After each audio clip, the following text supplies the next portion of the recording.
আমার স্বামীটা মারা গিয়েছে, স্বামী নেই।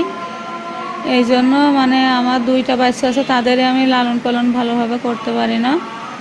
নানি আছে একটা মুরব্বী, তাই জন্য আমি এটা করেছি যে এটা আমার বাচ্চারা যদি এক জায়গায় ভালো থাকে, ভালো পরিবার পায়, সেখানে আদর যত্ন ভালোবাসা পায়, এইটা ভেবে আমি দিয়েছি। তারা আমার খুশি করে এই টাকাটা দিয়ে গিয়েছে, 65,000 টাকা তারা দিয়েছে আমার।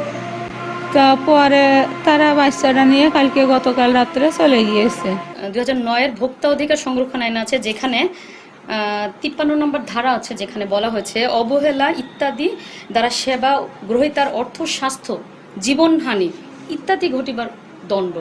আপনার ওটি ঠিক নাই, আপনার লাইসেন্স নাই, আপনার কিছুই নাই, তারপর আপনার এখান থেকে আপনার অগোচরে একটা বাচ্চা হচ্ছে রাতের মধ্যে নাই হয়ে গেল, মানে চলে গেল।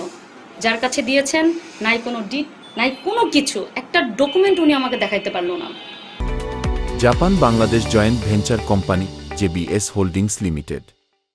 এই কারণে ওনাকে আমি 6 মাসের জেল এবং হচ্ছে 1 লক্ষ টাকা জরিমানা করলাম।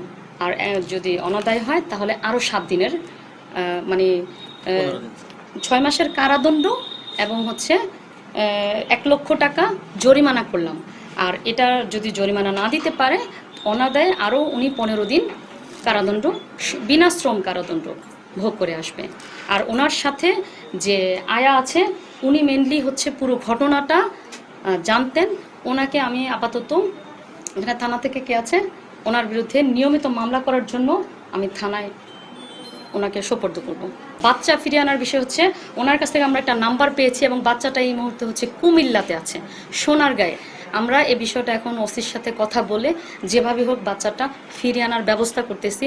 এখন বাচ্চার মা যদি সত্যি উনি যদি বাচ্চাটা দিতে চায়, প্রপার ওয়েতেই হচ্ছে বাচ্চাটা নিবে।